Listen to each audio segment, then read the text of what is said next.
OpenAI has just released a study on the potential of AI, specifically GPT-4, in assisting in the creation of biological threats, right? This is something that we've been concerned about essentially since the beginning of AI, and that really is what happens when, people use AI tools and they're creating like biological diseases or threats, or using it in essentially like bad ways that are not positive to humanity, right? And biological threats have been, one that a lot of people have been concerned about. So the study is part of OpenAI's preparedness framework, which essentially is assessing risks of advanced AI, including what they call frontier risks. So that's like AI assisting in biological attacks, that kind of stuff. And the study involved over 100 participants. So they had 50 biology experts with PhDs and wet lab experience, right? So like this is very serious people. They had 50 students with at least one university level biology course, so those ones are a little bit less experienced. But nonetheless, a lot of really impressive experts in this. 100 participants. The participants were split into two groups. So they had a control group with internet access, and then they had a treatment group with both internet and GPT-4 access. So have you ever wanted to start your own podcast? I record and publish podcasts on a platform called Spotify for Podcasters, and I absolutely love it. Essentially, you can upload from your phone or computer, and it distributes to every platform that plays podcasts. They support video podcasts, and you can make money on the platform with ads or even podcast subscriptions, something that has made my life so much easier as a podcaster. So if you're interested, I highly recommend you give it a try. You can download the Spotify for Podcast app, or go to spotify.com/podcasters to get started on your podcast today. This episode is brought to you by Shopify. Forget the frustration of picking commerce platforms when you switch your business to Shopify, the global commerce platform that supercharges your selling wherever you sell. With Shopify, you'll harness the same intuitive features, trusted apps, and powerful analytics used by the world's leading brands. Sign up today for your $1 per month trial period at shopify.com/tech, all lowercase. That's shopify.com/tech.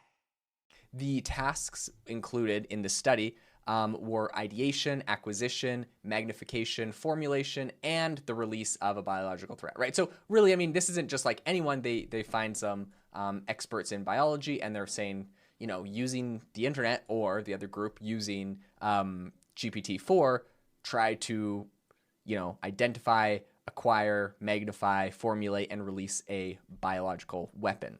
So the study measured accuracy, completeness, innovation, and then the time taken, and also the self-rated difficulty on how hard it was to create this biological weapon.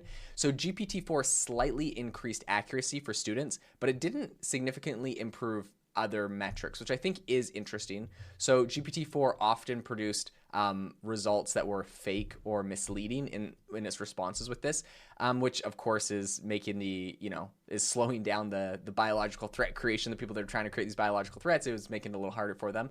But the study concluded that current LLMs like GPT-4 don't substantially increase the risk of enabling biological threat creation compared to essentially what you get on the internet.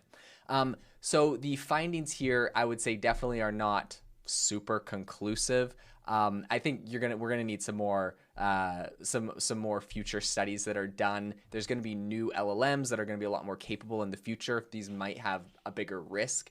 So I think really we need a lot more continued research. We need some community deliberation, and we need, I think, the development of some ethical guidelines for AI safety. This is all necessary, and this is all stuff that we have talked about before in the past. So this study specifically aligns with RAND Corporation's Red Team exercise, which also found no significant difference in biological attack viability with or without LLM assistance. Now, TIAA is on a mission. Why? Because 54% of Black Americans don't have enough savings to retire. So in collaboration with big-name artists like Wyclef Jean, TIAA released Paper Right, new music inspiring a new financial future. With 100% of streaming sales going to a nonprofit that teaches students how to invest. Stream Paper Right now and help close the gap. What I want to put a caveat on all of this and saying essentially is, number one, GPT-4 is kind of the beginning of AI. So like we could see more advanced AI models that can do this better. And the other thing that I think is important to kind of talk about here is you can train AI models specifically to do this better, right? This is GPT-4, which is just trained off of all the information on the internet. But like if you specifically train AI models off of different, I don't know, data sets in biology, different, pathogen data sets, different virus data sets, I think you could get something that could be better. Now, does this mean AI inherently is bad? Like, no, these are people that are using, a tool to amplify something that could be negative, but you could use any tool to do that. So I don't know if that even, I don't think you can stamp the AI is bad for humanity label because of some of these possibilities, right?